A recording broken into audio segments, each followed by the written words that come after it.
আসসালামু আলাইকুম ভিউয়ার্স। বাংলাদেশের সর্বশেষ আপডেট সংবাদে আপনাদের স্বাগত। জানিয়ে দিব হাতে থাকা সর্বশেষ আপডেট বাংলা সংবাদ। প্রথমেই সংবাদ শিরোনাম। যতদিন আছি একতা নিয়েই থাকব বলেছেন প্রধান উপদেষ্টা। এরপর জানিয়ে দিব বাংলাদেশে কোনো স্বৈরাচারের স্থান জনগণ মেনে নিবে না বলেছেন আমিনুল হক। এদিকে ঘোষণাপত্রকে কেন্দ্র করে ঐক্যের যেন ফাটল সৃষ্টি না হয় বলেছেন সালাউদ্দিন। আরো জানিয়ে দিব হাসান মাহমুদ পরিবারের ৭৭ ব্যাংক হিসাব জব্দ। সর্বশেষ জানিয়ে দিব হাসিনা ও এরশাদ জিয়াউর রহমানকে হত্যা করেছিল বলেছেন মামুন। এতক্ষণ শুনছিলেন সংবাদ শিরোনাম, এবারে বিস্তারিত।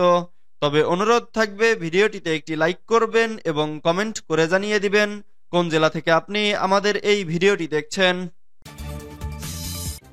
যতদিন আছি একতা নিয়েই থাকব বলেছেন প্রধান উপদেষ্টা ডক্টর মোহাম্মদ ইউনূস বলেছেন, ঐক্যের মধ্য দিয়ে এই সরকারের জন্ম। ছাত্ররা জুলাই ঘোষণাপত্র দেওয়ার দাবি তুলেছে। ঐক্যবদ্ধভাবে এটা করতে না পারলে এর উদ্দেশ্য ব্যাহত হবে। এমন হলে এটার দরকারও নেই। এজন্য আজ সব রাজনৈতিক দলের সঙ্গে বসা। সবাইকে দেখে সাহস পাচ্ছি। আমি যতদিন আছি এই একতা নিয়েই থাকব। জুলাই ঘোষণাপত্র নিয়ে বৃহস্পতিবার রাজধানীর ফরেন সার্ভিস একাডেমিতে আয়োজিত সর্বদলীয় বৈঠকের শুরুতে একথা বলেন প্রধান উপদেষ্টা। গতকাল বিকেল ৪টায় এই বৈঠক অনুষ্ঠিত হয়। বৈঠকে বিএনপি, জামাত ইসলামী আন্দোলন বাংলাদেশ, জাতীয় নাগরিক কমিটি, গণ অধিকার পরিষদ, বৈষম্য বিরোধী ছাত্র আন্দোলন, গণতন্ত্রের মঞ্চ, জাতীয় ঐক্য ফ্রন্ট, খেলাফত মজলিস সহ বিভিন্ন রাজনৈতিক ও অরাজনৈতিক সংগঠন অংশগ্রহণ করেছে। এ সময় প্রধান উপদেষ্টা বলেন, আপনাদের সবার সঙ্গে দেখা হলে, বসতে পারলে আমার খুব ভালো লাগে, সাহস পাই। কারণ এই সরকারের জন্ম হয়েছে ঐক্যের মধ্য দিয়ে। যখন আশেপাশে আপনাদের দেখি না তখন নিজেকে দুর্বল মনে হয়। যখন আবার আপনাদের দেখি তখন মনে হয় সবাই এক আছি। একতাতেই আমাদের জন্ম, একতাতেই আমাদের শক্তি। বাংলাদেশে কোনো স্বৈরাচারের স্থান জনগণ মেনে নিবে না বলেছেন আমিনুল হক। বাংলাদেশে আর কোনো স্বৈরাচারের স্থান এদেশের জনগণ মেনে নিবে না বলে মন্তব্য করেছেন বিএনপির কেন্দ্রীয় ক্রীড়া বিষয়ক সম্পাদক, ঢাকা মহানগর উত্তর বিএনপির সদস্য সচিব ও জাতীয় ফুটবল দলের সাবেক অধিনায়ক আমিনুল হক। বুধবার ১৬ জানুয়ারি বিকেলে নরসিংদীর মনোহরদীতে আরাফাত রহমান কোকর স্মৃতি গোল্ড কাপ ফুটবল টুর্নামেন্ট ২০২৫-এর শুভ উদ্বোধন অনুষ্ঠানে প্রধান অতিথি হিসেবে বক্তব্যে তিনি এসব কথা বলেন।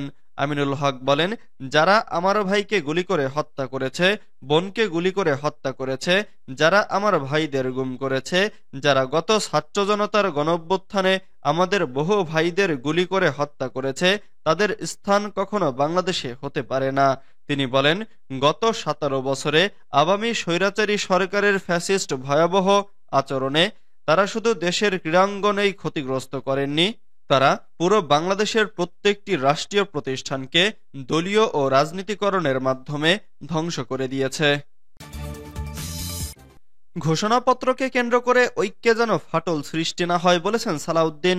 গণঅভ্যুত্থানের ঘোষণাপত্রকে কেন্দ্র করে ফ্যাসিবাদ বিরোধী যে ঐক্যের সৃষ্টি হয়েছে তাতে যেন ফাটল সৃষ্টি না হয় সেদিকে লক্ষ্য রাখতে হবে। বৃহস্পতিবার ১৬ জানুয়ারি বিকেলে ফরেন সার্ভিস একাডেমিতে গণঅভ্যুত্থানের ঘোষণাপত্র নিয়ে প্রধান উপদেষ্টা ডক্টর মোহাম্মদ ইউনূসের ডাকা সর্বদলীয় বৈঠক শেষে এসব কথা বলেন বিএনপির স্থায়ী কমিটির সদস্য সালাউদ্দিন আহমেদ বলেন, আমাদের কাছে সবচাইতে জরুরি ফ্যাসিবাদ বিরোধী জাতীয় ঐক্যকে ধরে রাখা। ফ্যাসিবাদ বিরোধী যে জাতীয় ঐক্য তৈরি হয়েছে জুলাই আগস্ট অভ্যুত্থানের মধ্য দিয়ে, সেই জাতীয় ঐক্যকে গণ ঐক্যে রূপান্তরিত করতে হবে। রাজনৈতিকভাবে আমরা যেন সাংস্কৃতিক চর্চা করতে পারি, রাজনৈতিক সংস্কৃতির মধ্য দিয়ে আসতে পারি এবং সেই ঐক্যকে ধরে রেখে জাতিকে এগিয়ে নিয়ে যেতে পারি, সেটাই আমাদের জন্য এখন সবচেয়ে বড় চ্যালেঞ্জ। তিনি বলেন, আমরা সব রাজনৈতিক দল যারা ফ্যাসিবাদ বিরোধী আন্দোলনে যুক্ত ছিল তাদের সবাইকে নিয়ে একটি অন্তর্ভুক্তিমূলক রাজনৈতিক বক্তব্য দিতে চাই। ফ্যাসিবাদের দোসররা যেন এখন যে কোনো রকমের অনৈক্যের বীজ আমাদের ভেতরে বপন করতে না পারে সেদিকে লক্ষ্য রাখতে হবে। বিএনপির এই নেতা আরো বলেন, আমাদের প্রধান উপদেষ্টা আহ্বান করেছিলেন, আমরা এসেছি, কথা বলেছি, রাষ্ট্র পরিচালনায় আমাদের যা পরামর্শ দরকার সেটা আমরা দিয়েছি। হাসান মাহমুদ পরিবারের ৭৭ ব্যাংক হিসাব জব্দ। সাবেক পররাষ্ট্রমন্ত্রী হাসান মাহমুদ, তার স্ত্রী নুরান ফাতেমা, মেয়ে নাসিফা জুমাইনা মাহমুদ সহ তাদের ৫ প্রতিষ্ঠানের নামে থাকা ৭৭টি ব্যাংক হিসাব জব্দ করার আদেশ দিয়েছেন আদালত। এসব হিসাবগুলোতে ২৪,৬৫,৪১,৯৫৮ টাকা রয়েছে। বৃহস্পতিবার ১৬ জানুয়ারি দুদকের আবেদনের পরিপ্রেক্ষিতে ঢাকা মহানগর সিনিয়র স্পেশাল জাজ জাকির হোসেন গালিব এ আদেশ দেন। এ সময় দুদকের তদন্ত কর্মকর্তা উপপরিচালক কমলেশ মণ্ডল এসব হিসাব অবরোধের জন্য আবেদন করেন। শুনানি শেষে আদালত আবেদন মঞ্জুর করেন। আদালতে দুদকের কোর্ট পরিদর্শক আমির হোসেন কালবেলাকে বিষয়টি নিশ্চিত করেছেন।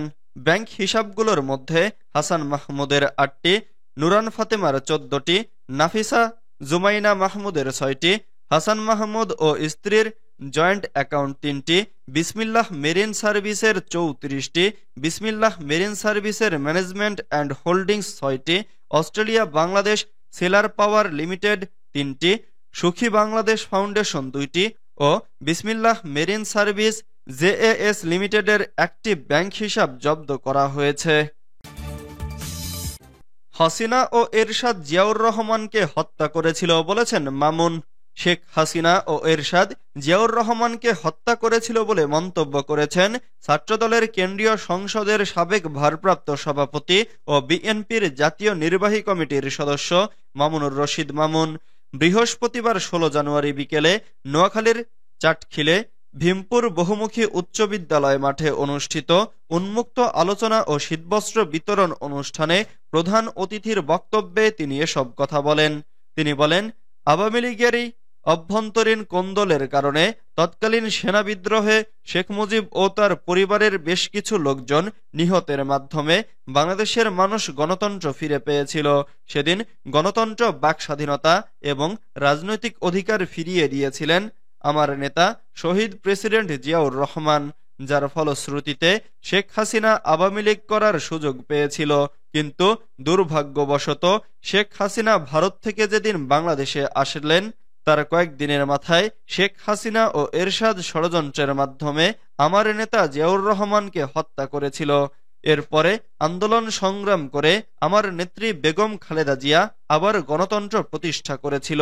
তিনি আরো বলেন, ৭১ স্বাধীনতার ঘোষণা না দিয়ে হানাদারদের কাছে আত্মসমর্পণ করে আওয়ামী লীগের নেতারা দেশ থেকে ভারতে পালিয়ে গিয়ে জনগণকে হানাদারদের মুখে ঠেলে দেয়। শেখ মুজিব বাংলাদেশের স্বাধীনতার নেতৃত্ব দিতে পারেননি, কিন্তু তারপরেও বাংলাদেশের মানুষ বিজয় লাভ করার পরে শেখ মুজিবকে সাদরে গ্রহণ করেছিল। কিন্তু এই শেখ মুজিবুর রহমান বাকশাল কায়েম করে বাংলাদেশের অর্থনৈতিক, রাজনৈতিক ও বাংলাদেশের স্বাধীনতা সার্বভৌমত্বকে সেদিন হুমকির সম্মুখীন করেছিল।